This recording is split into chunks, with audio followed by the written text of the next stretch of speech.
안녕하세요. 아름다운 소리책방입니다. 오늘은 2023년 신예 작가 소설집에 수록된 작품을 소개해 드릴게요. 서찰란 작가의 새의 귀환. 함께 소설 속으로 들어가 보시죠. 새의 귀환. 서찰란. 노모는 창밖으로 노래하듯 울며 나는 까마귀를 보고 있었다. 내 죽거든 새가 먹구로 해두가. 느닷없이 던진 노모의 말은 농담 같았다. 노모는 기운이 빠진 몸을 동그랗게 말아 벽에 기댄 채 좌우로 축 처진 눈을 끔벅거리며 똑같은 말을 한 번 더 했다. 수인은 소파에 비스듬히 누운 채 노모의 반복된 말이 귀찮은 듯 채널 이동 버튼을 눌렀다. 리모컨은 말을 잘 듣지 않았다. 왜 새라도 되게요? 내 살면 얼마나 살겠노? 노모의 목소리는 먼지처럼 풀풀 일어나 신경을 거슬리게 했다. 수인은 등을 돌려버렸다. 60이나 70을 갓 넘었을 때 노모가 하는 말을 들으면 가슴이 두근거렸다. 여든이 넘자 노모의 말은 말뿐이라는 생각이 들었다. 수인은 대꾸도 하지 않고 TV 화면만 물끄러미 보았다. 어젯밤과 똑같은 뉴스가 흘러나왔다. 지결법도 한데 행여 정보가 없어 작은 혜택이라도 놓칠까 빠짐없이 봐야 했다. 수인은 소파에서 일어나 종료 버튼을 눌렀다. 까까까 까옥. 까마귀 한 마리가 울고 지나간다. 간혹 새들은 아파트 베란다 난간에 앉아 날카로운 소리로 귀를 아프게 하거나 묽은 변을 갈겨놓고 떠나기도 했다. 그 정도는 다행이다. 베란다 유리문을 그대로 들이받아 즉사하는 새들은 아파트 1층 시멘트 바닥에 떨어져서 보는 이의 마음을 언짢게 만들었다. 노모가 사는 작은 평수의 아파트에선 대부분 자식과 분가한 노인이 살고 있었다. 노인들은 괜히 관리사무소에 항의했다. 그들은 노인들을 달래기보다 귀찮은 마음의 궁여지책으로 해결한 방법이 맹금류 스티커였다. 하지만 노모는 유리에 스티커를 붙이지 않았다. 노모의 기력은 예전보다 떨어졌지만 얼굴에 흐르는 윤기는 반지르르 했다. 노인 대학에 가서 춤을 추고 노래하고 아쿠아 댄스에 빠져 있었다. 욕실은 널어놓은 수영복 때문에 늘 축축했다. 생에 대한 악착 같은 면과 죽음에 대해 초연한 노모의 발언에 수희의 표정은 엇갈렸다. 노모는 정수기 위에 놓인 커피 믹서 한 봉을 뜯어 뜨거운 물에 풀어 휘저 수희에게 건넨다. 자, 한 잔 모으라. 그리고 자신도 한 잔 만들어 훌쩍훌쩍 마신다. 준이는 언제 와요? 수희는 노모에게 물어놓고는 아차 싶었다. 근래 들어 노모는 무척 말이 많아졌고 똑같은 말을 무한대로 반복했다. 노모는 틀니를 슬며시 빼며 미소를 지었다. 이것 좀 봐. 준이가 사준 거다. 언제 일어서는지 모르게 노모는 장롱 속에 걸려있던 까만 정장 재킷을 가져왔다.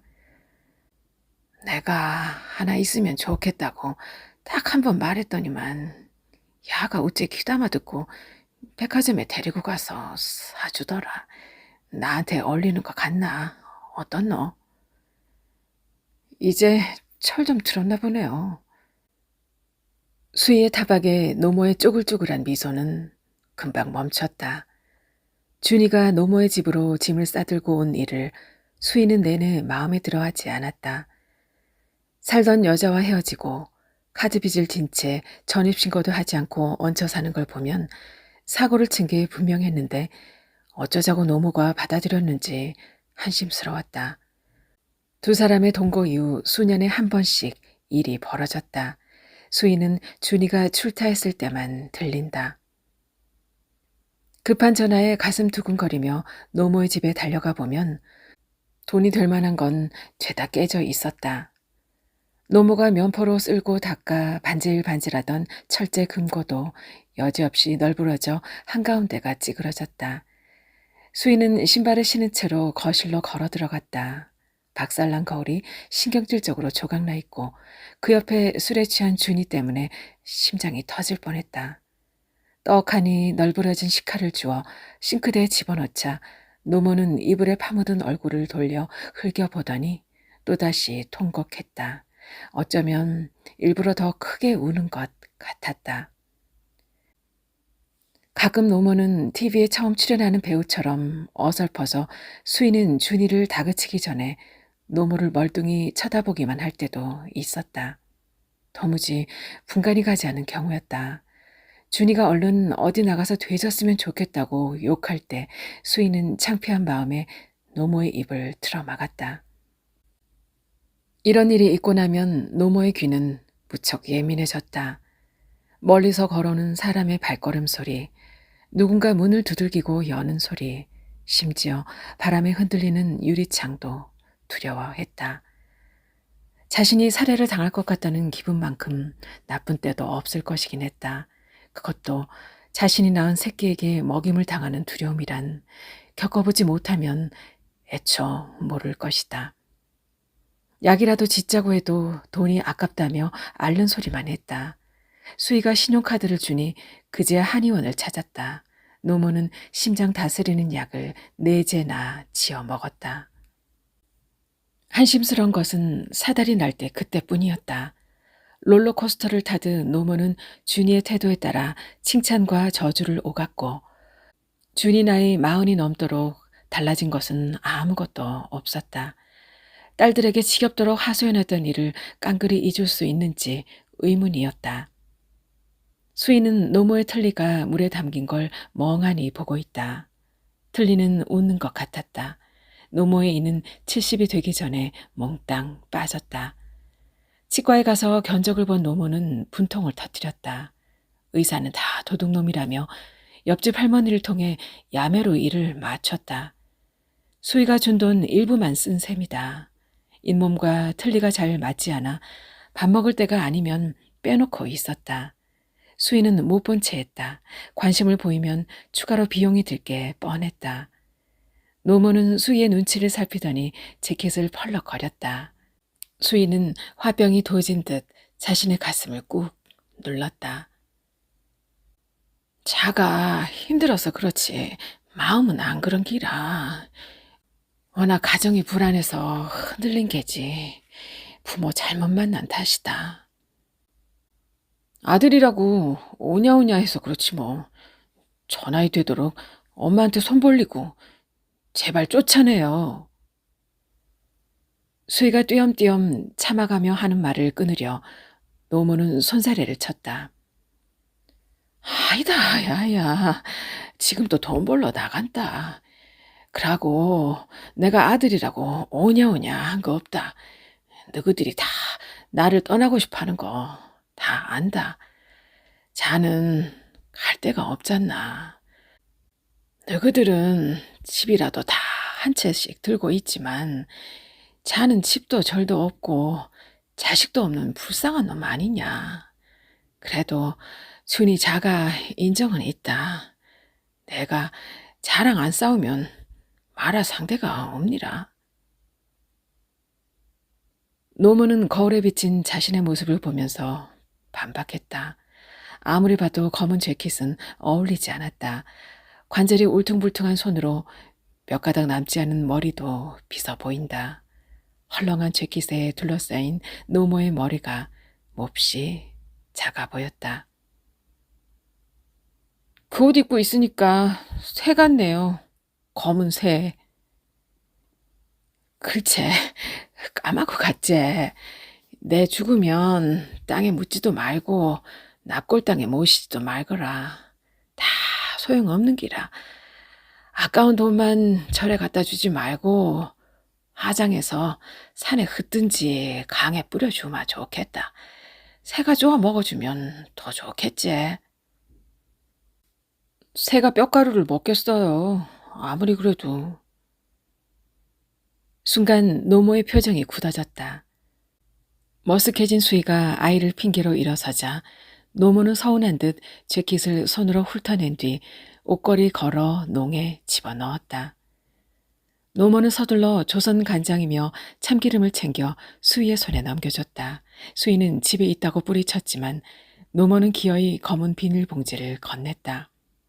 노모는 마트에 진열된 참기름, 깨, 채소의 가격에 불신이 깊었다. 돋보기를 끼고 일일이 가격을 비교했다. 공장에서 만든 건 죄다 화학 재료로 입맛을 속여 값만 비싸게 한다는 자신의 신념을 굽히지 않았다. 장날엔 먼 거리까지 버스를 타고 가 깨를 사서 방앗간에 맡겨 깨가 볶아지고 기계에 넣어 기름이 짜 내리는 과정까지 꼼꼼히 챙기는 노력을 게을리하지 않았다. 진하고 고소한 참기름 냄새가 수희의 옷자락을 붙잡았다. 새가 곡식을 좋아하긴 하지. 수희는 속으로 올라오는 말을 누르고 현관을 나섰다. 노모는 남매를 불러 모았다. 수희가 맨 먼저 도착하자 노모는 앉은 자세로 엉덩이를 끌고 서랍장까지 기어갔다. 노모가 꺼낸 것은 등기 서류나 통장이 아니었다. 읽어봐라. 알아묻겠나? 내 죽거든 화장해라. 6월은 반드시 대숲에 묻고 좀에만 남겨서 새를 먹여라. 어떤 방법이든 좋대. 그러고 상강 때 다시 모이거라. 큰 새가 나타날 것이다. 깃털이 수처럼 시커멀 거다. 아무거나 잡으면 안 되고 목에 흰태가 둘러쳐 있는 새의 크기라. 찾는 사람이 이 집 주인인 기라. 찢어진 노트 윗부분에 삐뚤음하지만 정성을 기울여 쓴 글씨가 눈에 들어왔다. 그리고 사전도 한 장 그 옆에 놓았다. 세인은 신발을 아무렇게나 벗고 거실에 후다닥 들어서며 소리쳤다. 아버지 사진이 왜 나와 있어? 오래전에 돌아가신 아버지는 젊다. 노모가 사진 옆에 딱 붙어 있으니 괴이했다. 남편 복 없으면 자식 복도 없다던 노모였기에 여태 서랍 안에 뒤집혀 있었던 사진이다. 예전에 노모는 길로 다니다 뒤뚱거리는 비둘기를 보고 이렇게 말한 적이 있었다. 저거 봐라. 겉만 번지르르한 게 혼자만 처먹어서 날지도 못하네. 너희 아버지 같지 않냐? 밟아서 터뜨렸으면 좋겠다.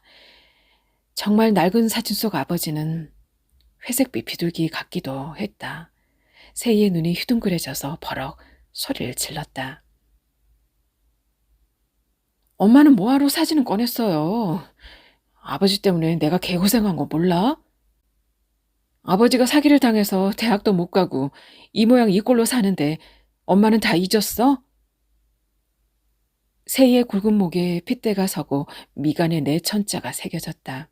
세희의 원망에 일리가 있다고 생각해서인지 모두 입을 꾹 다물었다. 한마디로 아버지는 세희의 사춘기를 망쳤다. 세희가 막 고등학교 입학시험을 마치고 꿈에 부풀었을 때 성많은 아버지는 대규모 명퇴바람을 못 이기고 자신이 먼저 손들고 나왔다. 잘리기 전에 자진해서 나왔다는 아버지는 자존심을 지킨 듯했다. 오랜만에 생긴 시간적 여유에 꿈에 부풀어 행복해했다. 그것도 잠시였다. 자신의 사업을 경영해보지 못한 자들이 대부분 그러하듯 바지 사장이 된 아버지는 작은 중소기업 하나가 어떻게 경영되는지 몰랐다. 친척의 말만 듣고 수억의 대출금과 이자를 본인 명의로 빌렸으니 퇴직금과 집을 날리고도 감당하지 못했다. 경매딱지가 붙기 전에 아버지는 사라졌다. 대문부터 시작된 빨간 딱지는 옥상까지 따닥따닥 붙고 깡패들이 몇 번을 들락거리고 나서야 엄마는 돈을 내놨다. 말로만 듣던 파산지경이 되었다. 엄마는 시름시름 알아놓았다. 늦은 나이에 모든 것을 잃은 아버지는 인천의 어느 숲속 공원에서 발견되었다. 구청에서 아버지의 사망 소식을 알려왔지만 노모는 장례 치르는 일을 거부했다. 이로 인해 더 많은 혹이 붙을까 두려웠던 탓도 있었지만 아버지의 죽음을 인정하지 않는 것이 원인이기도 했다. 결국 아버지는 무연고로 처리되고 남매는 아버지의 마지막을 알지 못했다. 그들은 모두 아버지를 두고 한동안 말을 아껴왔었다. 세희가 말할 때마다 노모는 눈을 휘둥그레 뜨고 가만히 세희의 얼굴만 쳐다보았다. 그럴수록 세희의 언성은 거칠어졌고 제풀에 씩씩거렸다. 외출하고 막 들어선 준이는 실내가 어두운지 불을 켜며 세희를 꼬나보고 있었다. 개고생 하는데 나는 뭐 그냥 논 줄 알아? 엄마 소원대로 대학에 가면 뭐래? 맨날 하숙비나 밀리고. 준이의 목소리는 술기운으로 불안정했다. 준이가 초등학교에 다닐 때 아버지가 들고 온 문학지에는 아버지의 시가 한 편 실려 있었다. 준이는 아버지가 쓴 시를 읊으며 아버지를 흉내내었다. 아버지의 작업복에서 나온 식은 통닭 한 마리가 시심을 불러일으키는지도 몰랐다. 자식 3명을 앉혀놓고 닭을 뜯는 모습을 보며 소주를 마시던 아버지는 혀가 꼬여 말이 시들해질 즈음이면 시를 공부하고 싶다고 했다. 옆에서 듣던 엄마가 시 나부랭이를 배워서 누구를 꼬이려고 그러냐고 했다가 따귀를 맞기도 했다. 아야! 준이의 발이 의자 발에 부딪혔다. 준이는 발을 주무르며 약이 오른 표정을 지었다. 죽어도 서울에서 죽겠다던 준이가 고향으로 돌아온 건 원룸비 때문이었다. 부모 도움 없이 서울서 버티는 건 무리수라며 노모에게 달라붙어 몇 푼이라도 받아갈 요령이었다. 하지만 끝없이 치고 올라가는 서울 집값에 되돌아가는 건 포기해버렸다. 준이는 소파 가죽을 손으로 끊임없이 치며 소리쳤다. 지방에 내려올 땐 나름 자존심 다 내려놨어. 친구들이 아무리 비웃어도 여기저기 원서 안 내본 데 없다. 좋은 아이디어가 있어도 비천 없이 되나? 사업 자금도 없고 그렇다고 누가 밀어주는 것도 아니고 누나까지 이혼해서 매형 도움도 못 받았잖아. 수희는 얼굴이 붉어졌다. 이혼이란 단어는 매번 수희의 가슴을 철렁하게 했다. 수희는 노모의 잘못 때문에 이혼을 한 양 노모에게 눈을 돌린다. 노모의 절약이 수희의 몸에도 배어 아무리 추워도 방에 불을 넣지 않고 집안에서도 방한복을 입는 수희의 행색이 초라했다. 남편이 내려가는 천장도 수리하고 거실을 확장하여 베란다 창틀을 하이셔츠로 바꾸자고 했을 때 수희는 쓸데없는 데다 돈 들이지 않겠다며 코웃음을 쳤다. 따지고 보면 이혼한 사유는 본인에게 있었다. 취미생활을 하고 싶다는 남편에게 수영을 권했다. 수영복만 있으면 된다는 얄팍한 계산이었는데 남편은 누드에 가까운 수영복을 입은 강사에게 빠져버렸다. 발 좀 그만 떨어. 복 나간다. 내가 조금만 더 착실했어도 그이한테 부탁하려고 했어. 내 흉터 좀 봐. 성형외과 가서 고칠 생각을 왜 안 하니? 내가 현장이라 두다가 뛸 생각은 해봤니? 대학 나온 실업자가 어디 너뿐이야? 내가 믿게 해줬어야지. 교통사고로 얼굴에 큰 흉을 가진 동생의 얼굴을 쳐다보진 않았지만 어딘가 모르게 수희의 목소리는 짜증과 연민이 섞여 있다. 수희는 더 말을 하지 않은 채 냉장고를 뒤져 과일을 꺼내왔다. 뚜껑 열린 김치 때문에 사과는 김치 냄새가 배어있다. 세희는 사과 한쪽을 날름 제 입속으로 집어넣고 와삭 씹어댔다. 준이는 발을 떨면서 세희를 노려보았다.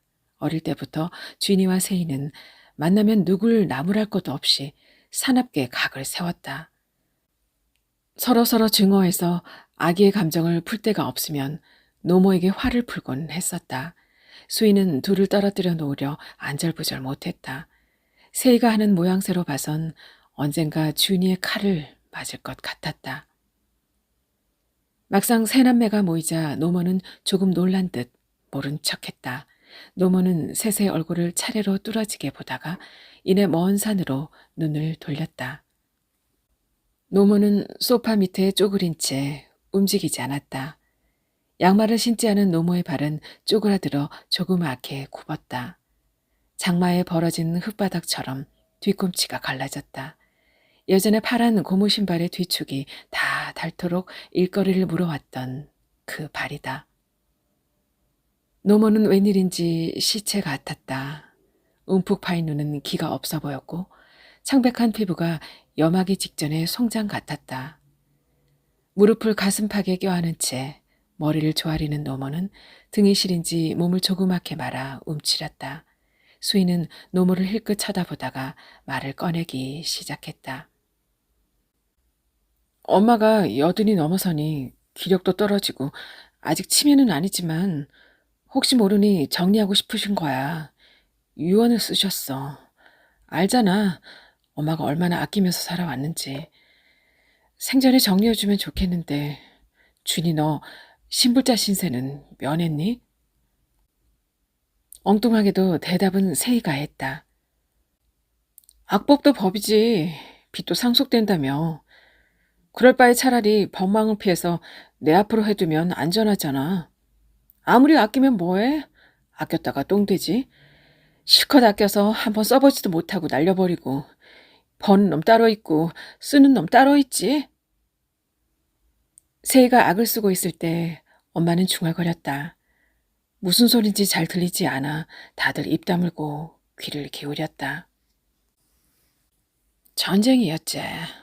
뭐 지금도 전쟁이지만 살아가는 게 전쟁이란 말이다. 내가 살아온 게 신기하지. 다 조상신 덕이지. 큰 백태를 두른 새가 나를 감싸는 날이었지. 시커매서 저승사자인 줄 알았다 아니냐. 새벽에 생생한 꿈을 꾼 그날 밤이더랬지. 총소리가 나고 사이렌 소리에 온 동네가 불을 껐지. 그때 내가 12살이었던 게지. 겨우. 공포가 평생을 가는 거다. 나는 먼 친척 집에서 심부름하며 식구들 입을 덜고 있었지. 그런데 그 난리가 난 거야. 그 집 사람들 나만 놔두고 모두 숨었던 기라. 어린 게 얼마나 무서웠겠노. 청소리는 마구잡이를 울리고 내는 큰 장독 뒤에 겨우 몸만 가리고 엎드렸어. 그때는 좀 있는 집이면 엄청나게 무시무시한 장독이 다 있었거든. 그날따라 웬 달빛이 그렇게나 밝았는지. 달빛이 참 차고도 밝았지만 내는 너무너무 미웠다. 내가 숨은 장독에 긴 총을 든 병사가 나타났을 때 뒤로 나자빠졌다. 내 그림자를 보고도 못 본 채 하는 건지 장독 뚜껑을 밀치고 장을 퍼먹더라. 그 아까운 된장을 맨손으로. 노모는 휴 하고 한숨을 쉬었다. 노모의 눈이 축 처진 눈꺼풀 속에서 반짝였다. 세희는 노모와 수희를 번갈아 보며 두리번거렸다. 수희는 가만히 있어 보라는 눈짓을 했다. 노모는 입이 말라 혀로 입술을 빨더니 말을 이어나갔다. 나는 그날 이제 죽는구나 생각했다. 근데 내 눈에 백태 두른 새가 밟히는 기라. 어디서 날아왔는지 그 새가 내를 감싸서 병사는 내를 못 본 기라. 맨손으로 장을 얼마나 퍼먹었는지 앞마당 가에 있는 우물로 달려가더라. 목이 탔겠지. 그런데 탕 총 한 발에 가는 사람 소리가 들리더구만. 너희들 사람 죽은 거 봤나? 두개골이 깨져서 골이 튀어나오고 그 피. 내가 그때 기절이란 걸 해봤니라.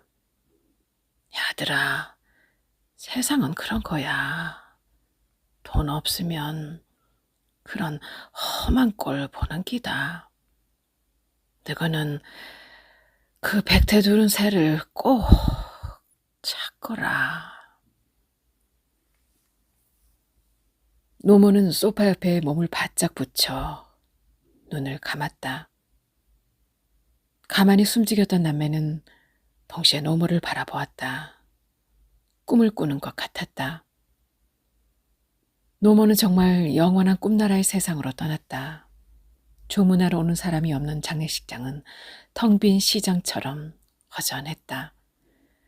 준이는 입술을 움직여 휘파람을 불었다. 노모의 죽음을 애도하기는커녕 죽음을 기다려 온 것 같아 수인은 화가 치밀었다. 준이는 노모가 요양원에 입소한 후 딱 한 번 노모를 찾아왔다. 노모의 서명을 받아갔는데 어디에 쓰이는지 알 도리가 없었다. 노모의 마지막 집인 요양원을 생각하던 수인은 눈물이 났다. 유치원을 개조해 새로 만든 요양원에 입소하던 날, 노모는 수희를 창가로 끌고 갔다. 창틀에 들러붙은 희고 검은 새똥이 팔레트에 굳어진 물감처럼 덧칠되어 있었다. 메마른 도시 하늘에 새만 보이면 가만히 서서 귀를 기울였다. 요양원 거실에 놓인 55인치 TV 앞에 옹기종기 모여앉은 노인들의 흐릿하고 불투명한 눈 속에 반짝거리는 눈이 있다면 노모의 눈이었다. 노모는 좋아하던 드라마는 다 제쳐놓고 다큐멘터리 동물의 세계만 시청했다. 짝을 기다리는 엘버트러스를 보고 눈물을 흘렸고 도요새의 먼 기행을 놀래며 손뼉도 쳤다.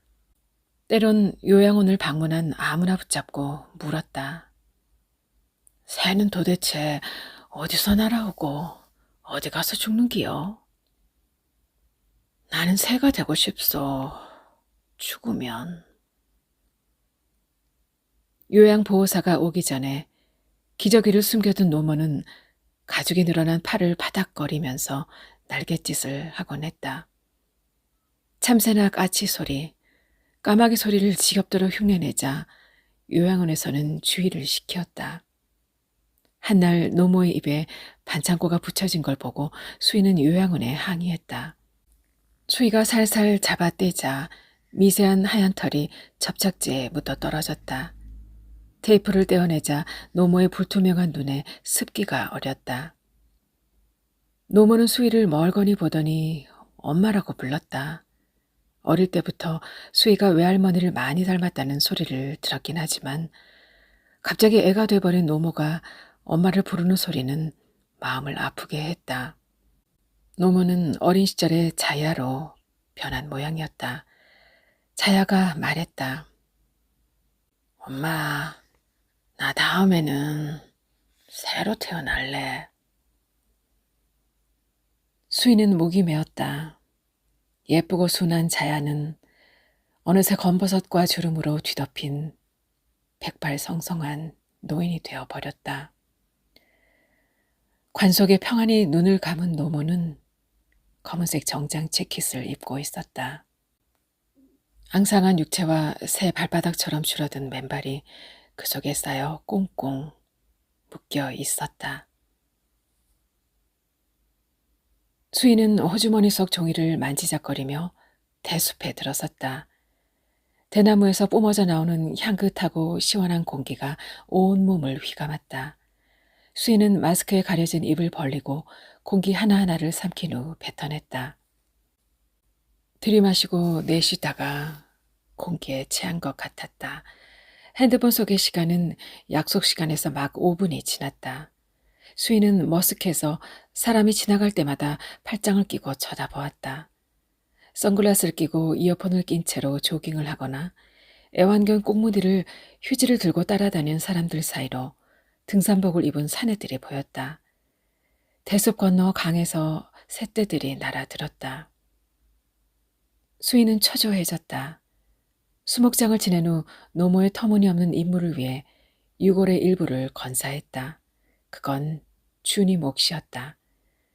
세인은 밀가루처럼 세밀하게 빻은 찹쌀가루를 가져올 것이다. 노모의 유골에 대해선 고민이 많았다.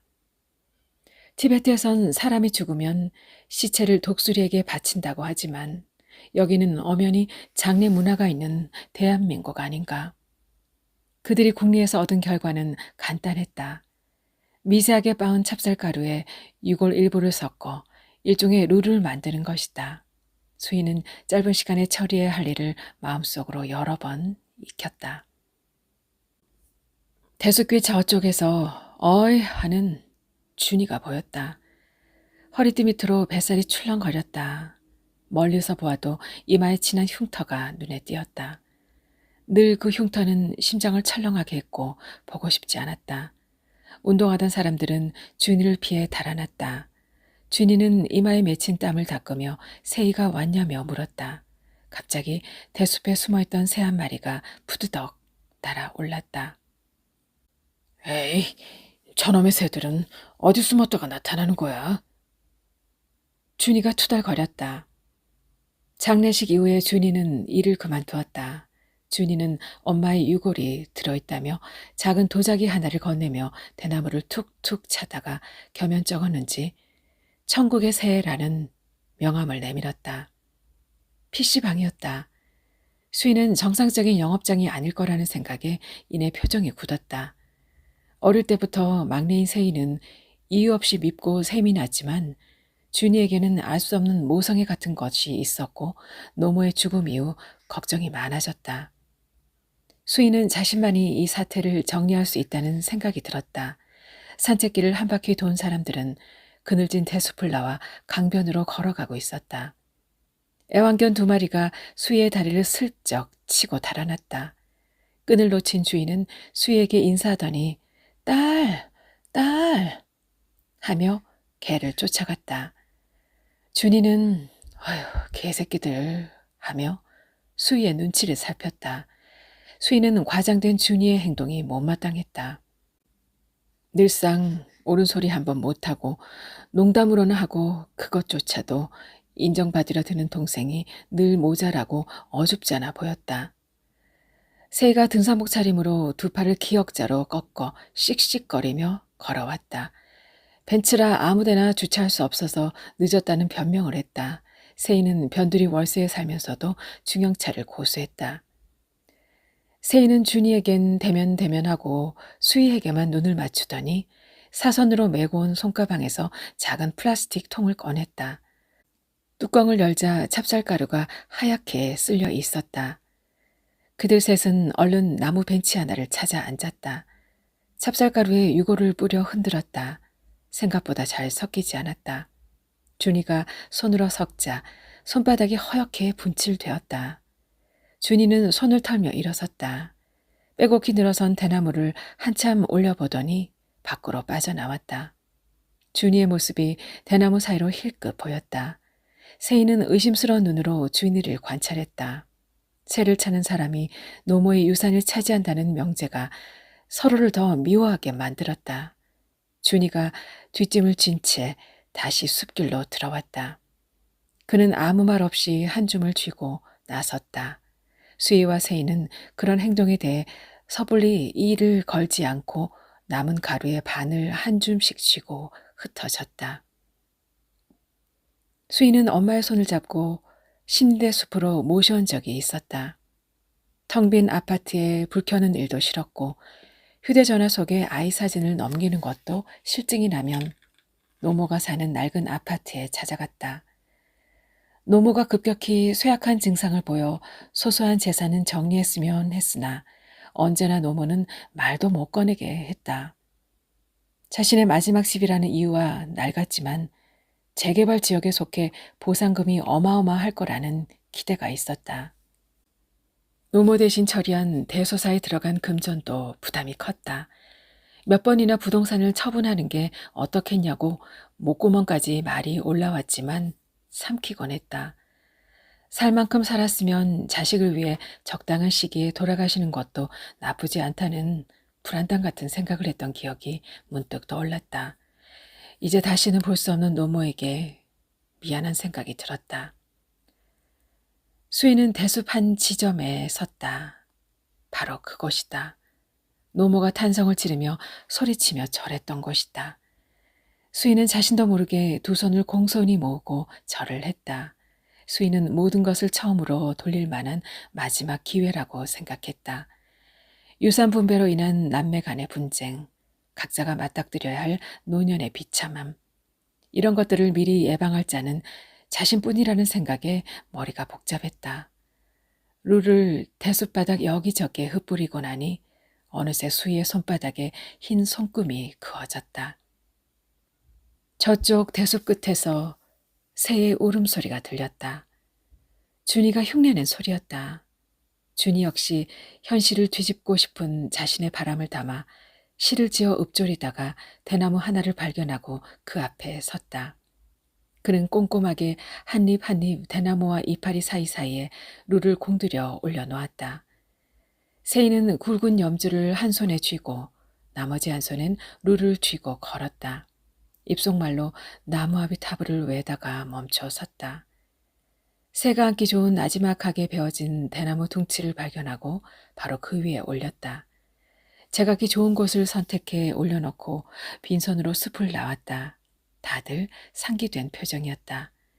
세인은 룰을 놓은 장소를 잊지 않기 위해 사진을 찍었다며 얄궂은 미소를 띄었다. 모두 자신의 찬 모습으로 흩어져서 나중에 보자며 헤어졌다.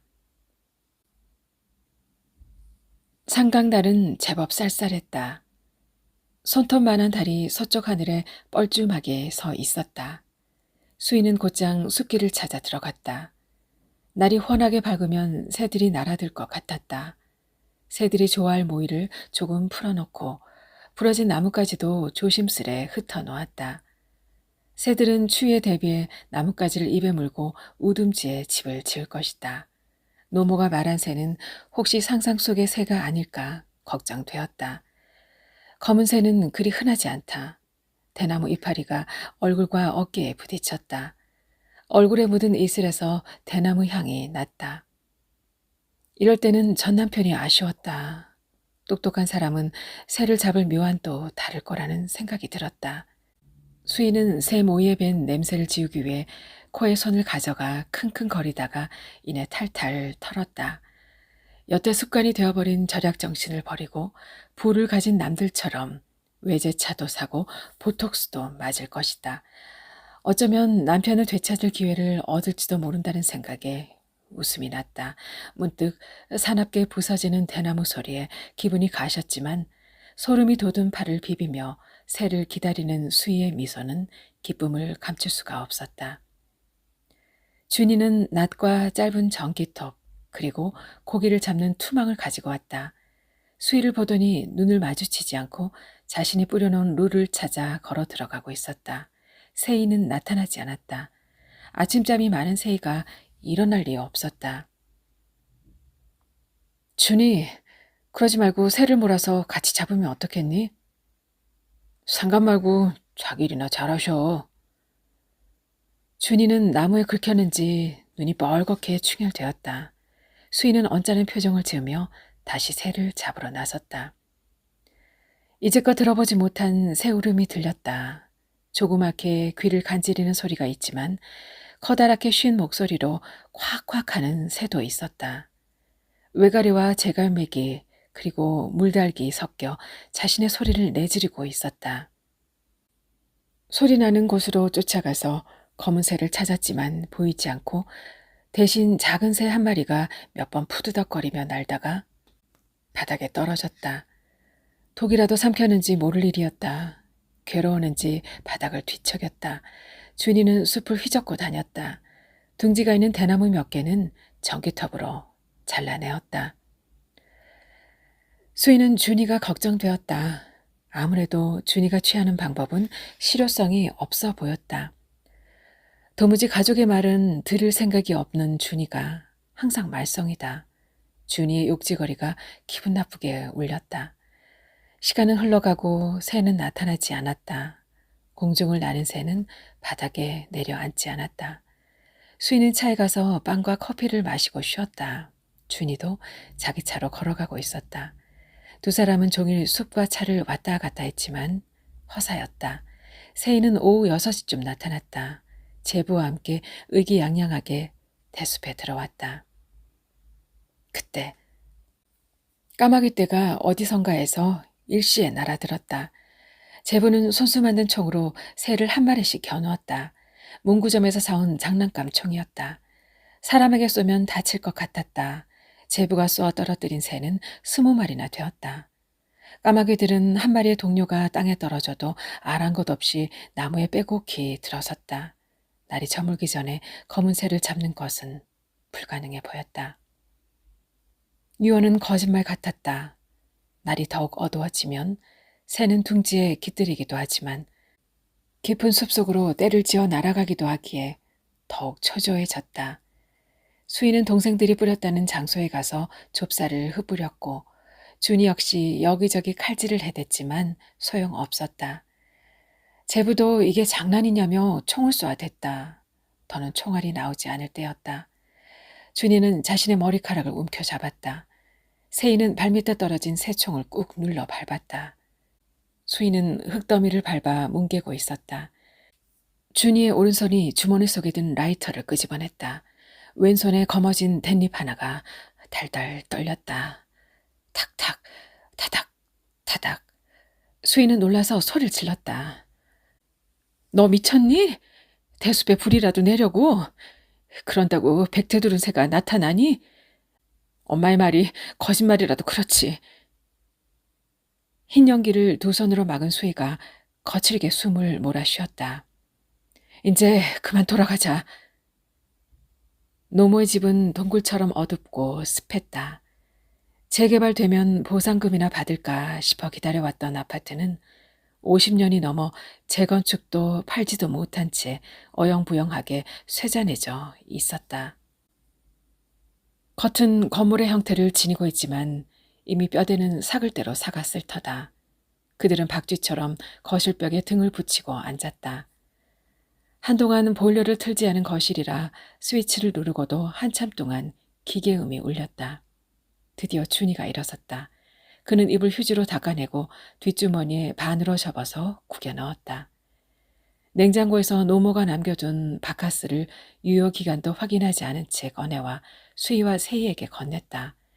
세희는 고개를 돌려버렸다. 주위의 눈매가 거칠어지며 쌍 하는 욕지기를 뱉어냈다.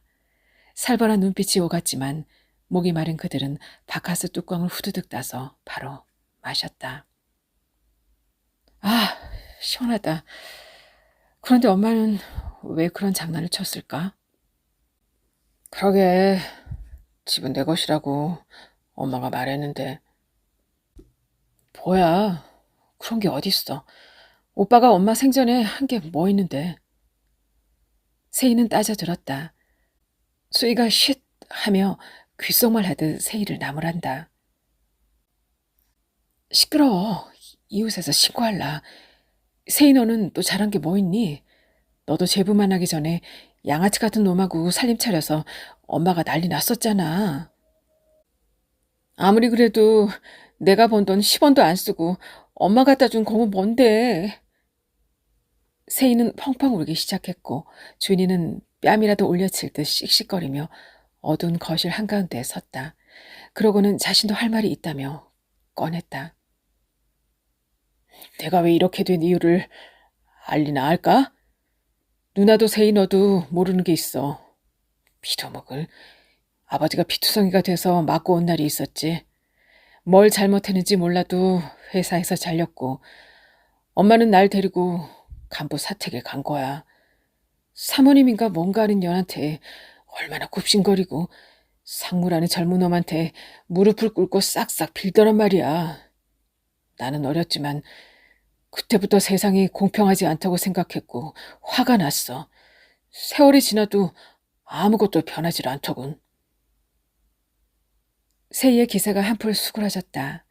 수희는 겨우 살벌한 분위기가 가라앉았다는 느낌이 들어 제안한다. 이럴 일이 아니야. 새는 없어. 이 집을 뒤져보자. 혹시 모르잖아. 노모는 꽤 오래전부터 정리해온 듯했다. 안방 서랍장에서 발견된 어린이용 티베트 사자의 선은 얼마나 많이 읽었는지 볼펜으로 그어진 부분은 구멍이 나 있었다. 노모는 죽음을 어떻게 받아들였을까? 수희는 더 자세히 보기 위해 안방 창문에 둘러친 두꺼운 커튼도 걷어야 했다. 커튼은 뻑뻑해서 열리지 않았다. 준이야, 여기 와서 커튼 좀 젖혀봐. 레일은 뭐가 걸렸나 봐. 준이는 욕실에 앉은 안진뱅이 의자를 가져와 올라섰다. 억지로 커튼을 뜯어내자 레일 틈바구니와 창문 사이에 시커멓고 커다란 새 한 마리가 붙어 있었다. 맹금류의 새 모형이었다. 묘하게도 새의 목 부분에 흰색 사인펜으로 목걸이를 그려놨다. 오랜만에 새남매는 동그랗게 둘러 앉았고 모조새는 그들을 지켜보고 있었다. 준이가 한숨을 쉬듯 말했다. 엄마다. 서찰란 작가의 새의 귀환 함께 하셨습니다. 저는 다음 시간에 또 다른 이야기로 여러분들 만날게요. 지금까지 아름다운 소리 책방이었습니다.